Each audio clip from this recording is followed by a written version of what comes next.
Далах нарийн бовыг ямар үед нь идвэл хамгийн амттай байдаг вэ? Мэдээж халуун наран цоо шинээр нь идвэл туйлын амттай.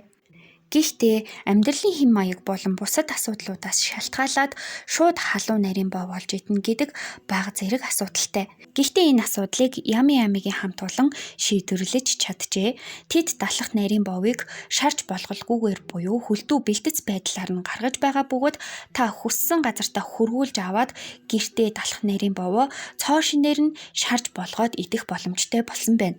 Тэгэхээр та ердөө 20 минутын дотор шаргалцсан шинэхэн нарийн бовыг гэртээ хийж идэх боломжтой болсон байна шүү.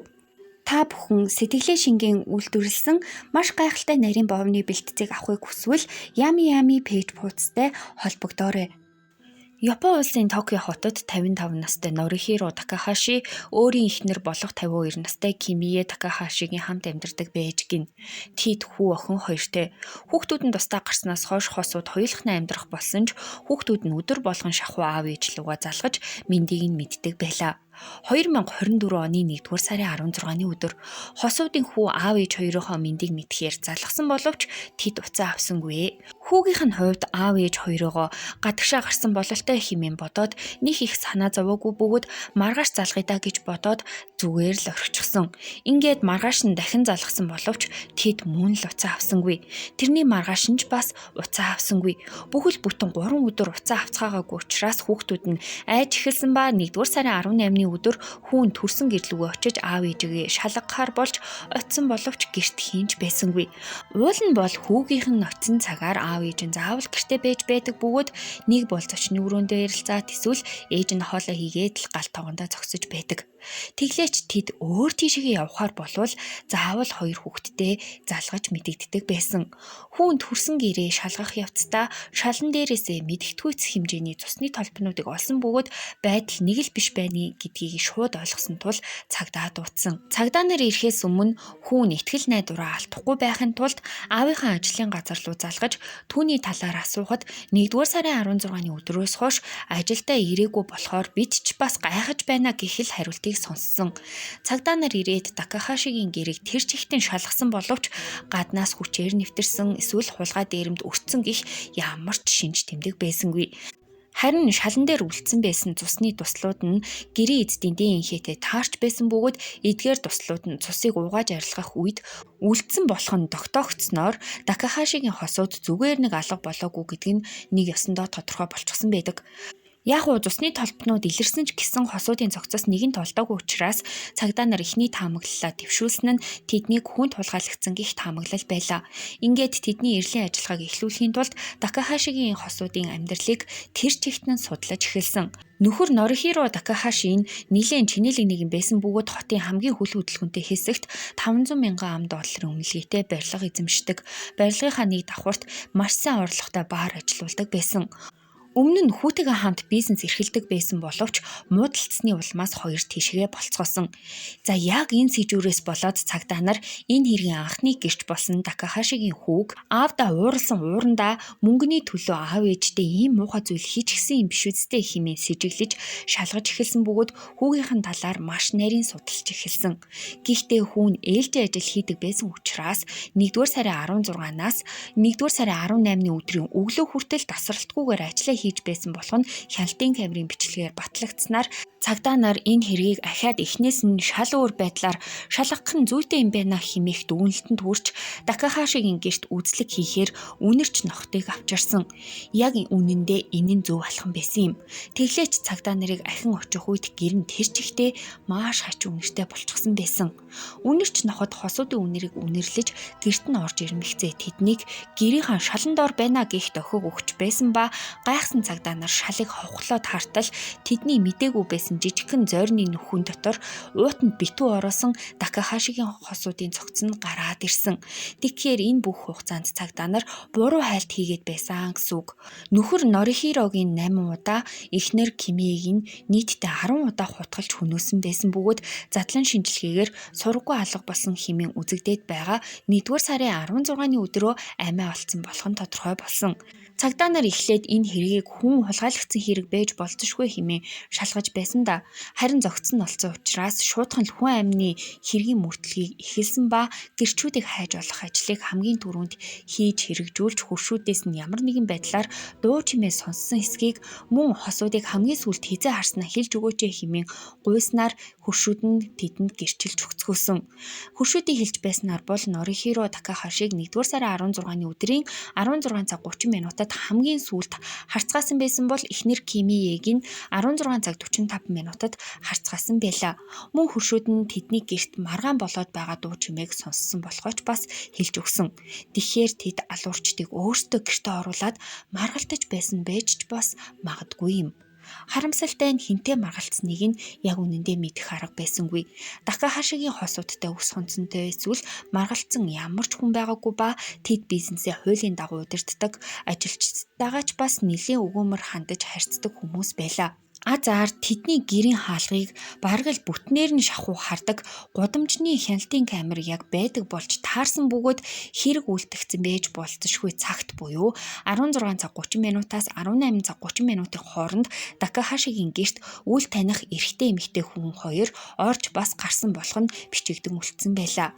Гэтэл яг яасан гэж энэ бичлэгийг үзсэн хүн бичлэг дээр үлдсэн эмэгтэйг нэг удаа хараад л шуудхан таньчихсан. Энэ эмэгтэй бол түүний хуучин сүйт бүсгүй болох Хезл Н Багюса Моралес.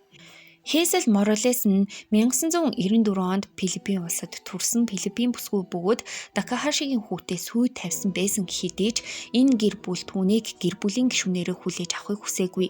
Ялангуяа Кимие Такахаши. Яагаад дургүй байсан нь ч бас учиртай. Муур бүр өөрийн гэсэн ертөнцтэй. Муур бол зүгээр нэг гэрийн тэжээвэр амтан биш, өөрийн гэсэн зан араншинтай, хэмнэлтэй, сэтгэлтэй, бараг л бяцхан хувь хүн. Хэрвээ та өөрийн анд нөхөр болох муур хайж байгаа бол Kitty Kingdom-тэй холбогдоорой. Kitty Kingdom нь цэвэр цусны Британи муур үржүүлэхийн газар бөгөөд муурнуудаа тогтмол эмчийн үзлэгт оруулж вакцинд нь хамруулдаг учраас эрүүл мэндийн тал дээр ямар ч асуудалгүй. Танд аз жаргал, инээд хөөр бэлэглэх бяцхан хайрууд зөвхөн Kitty Kingdom-д таныг хүлээж байна. Хезл Моралес 2017 оны 11-р сард шинэ амьдрал эхлүүлэхийн тулд төрлөх Филиппин улсаа орхиод Япон улсад ирсэн бөгөөд цэнгэний газарт ширээний бүсгүй хийж бас биеэ үнэлэх болсон байдаг. Түүний гадаад төрх нь маш хөөрхөн царайлаг. Тийм ч учраас маш хурдан байнгын үйлчлүүлэгчдтэй болж эхэлсэн. Бас өөрийнх нь залжин зан чанар нилээдгүй их тус болсон. Тодорхойлбол тэрээр өөрийнхөө үйлчлүүлэгчдээр хүссэн зүйлээ ахуулж бас гарын алган дээр байгаа мэт удирдах чаддаг байсан. Бүр нэг удаа нэг үйлчлүүлэгчээрээ 138,000 $1,000-тай тэнцэх хэмжээний захиалга хийлгүүлж байсан ба тэр үйлчлүүлэгчээ ёстой л нэг сэхсрэх шиг болдог байсан аж. Тэглээч энэ үйлчлүүлэгч нь түүний маш том ивент тэтгэгч нь. Харамсалтай нь түүний ивент тэтгэгч залилангийн хэрэгээ улмаас нэх удалгүй шоронд орчихсон. За яг хөө нэг нь ийхүү шоронд орсон ч гэсэн дараагийнх нь гараад л ирнэ. Хезл Моралес залтай зангийнхаа ачаар бусад ширээний бүсгүйчүүдээс хавь илүү орлого олдог болсон бөгөөд маш тансаг амьдралын хэм маягаар хүртэл амьдрах болсон. Гэвч Япон улс шөнийн салбарын ажиллах хүчинд виз олгох, сонгох тал дээрээ бүр маш хатуу байр суурьтай байдаг учраас Хезл Моралесийн визний асуудал төвөгтэй болж эхэлсэн бөгөөд визээ сонгуулахын тулд өөрийнхөө ажилдаг цэнгэний газрын эзний хүүтэй хурамжаар хүртэл гэрлээд амжсан. Ер нь ийм салбарын эмэгтэйчүүд визээ сонгуулахын тулд хуурамч хууль бус гэрлэлтийг хийх нь нилээдгүй элбэг байдаг аж. Гэхдээ Хезл Моралесийн хувьд бол байдал нь бага зэрэг өөр байсан юм.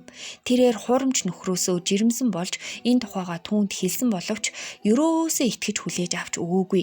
Түүний худлаа ярьж байна хэмээн гүтгээд үр хүндэлтэнд оруулсан ба аав нь цэнгийнхаа газраас хөөснөөр Хезл Моралес хэцүү байдалд орсон боловч гэрлэлтээ бол цоцлуулах тал дээр маш эсрэг байр суурьтай байсаар ирсэн. Хэдий хэцүү байдалтай нүүр тулгарч байсан боловч тэрээр маш амархан Такахашигийн хүүтэй танилцаж хурдан дотносож эхэлсэн төдийгүй нэг л мэдхэд өөртөө мэдээд сүй тавьчихсан. Гэвч Такахаши гэр бүл гэрлэлтэд цуцлуулаагүй өмнө нь ширээний бүсгүй хийж байсан биеэ үнэлдэг байсан гэх эмэгтэйг шууд хүлээн зөвшөөрч чадсангүй. Магадгүй тэд Хезлийг хүүгийн ашиглаж байна хэмээн ойлгосон ч байж магадгүй юм. Үнэхээр ч өндөр магадлалтай. Гэсэн ч гэр бүлийн эсэргүүцлийг өвөл тоон Хейзел Моралес Такахашигийн хүүтэй гэрлэх гэж яарвчилсан боловч яг цагаа тулаад ирсэн чинь нөгөө хуурамч нөхөр нь түүнээс салахгүйгээ суучсан. Яг энэ байдлаас болоод Такахашигийн хүү айжмаар түүнээс холдож уулмаар салчихсан байдаг. Уул нь гэрлэж чадсан бол их хөрөнгөний өв залгамжлагчийн эхнэр болох байсан гэсэн үг. Магадгүй энэ нь Хейзел Моралесын хувьд бол бараг л харуулсал нь болж хувирсан байх. Энэ харуулслаа 4 жил тээж явсаар байгаад өөрийг нь эсрэгүүцсэн Такахашигийн хосууд дээр ирсэн нь энэ.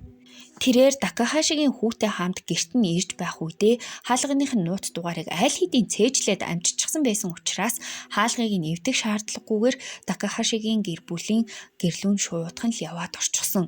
Гэхдээ Хейзел Моралесын хамтрагч нь хэн байсан бэ гэдэг асуулт нь хариултгүй хэвээрээ байлаа.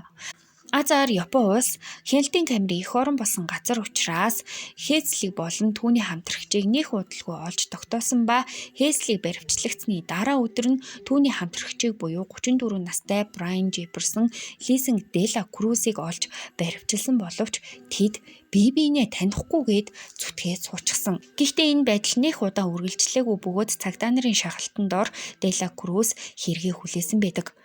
Энэ хамтрагч болсон Дела Круз гэдэг хүн нь инженер мэргэжил дэвшлүүлэхийн тулд Японд ирсэн хүн байсан бөгөөд гэмт хэрэг үйлдчихээгүй бол Японд үлдээд сайн газар ажиллах боломжтой хүртэл болчихсон байсан. Уул нь бол тэрээр Хейзел Моралестэй нутагтаа байх үедээ танилцж байсан зүгээр л нэг танилуд. Гэхдээ Дела Круз яагаад Такахашигийн гэр бүлийг хөнөөхөд тусалсан нь одоо хүртэл тодорхойгүй хэвээр байгаа юм байна. Шүүх хурал нь хүртэл болоогүй байгаа учраас яар шийтгэлийн асуудал одоо хүртэл мөн тодорхойгүй. Яг энэ хэрэгээс үүдээд Филиппин улсын иргэд нэг зүйлд санаа зовж эхэлсэн нь Япон улсад зорчих визний асуудал илүү хүндрэлтэй чирэгдэлтэй болчих үедээ гэдэг асуудал байсан аж. Шинэ машин худалдан авахаар сонирхож буй хүмүүс байвал наашаа анхаарлаа хандуулаарай. Олон газраар тавхайгаа эргэтэл явж машин судлах шаардлагагүй. Та зөвхөн Big Motors гэдэг ганцхан нэрийг л санаад авчихад хангалттай. Учир нь Big Motors машинуудыг маш олон өнгө загварын өргөн сонголттойгоор худалдаалж байгаа юм байна. Банк бус санхүүгийн байгууллагын зээлээр худалдаж авах бүрэн боломжтой. Хамгийн гол нь зээлийн нөхцөл нь маш уян хатан. Урдчилгаа нь 15%, хугацаа нь 60 сар.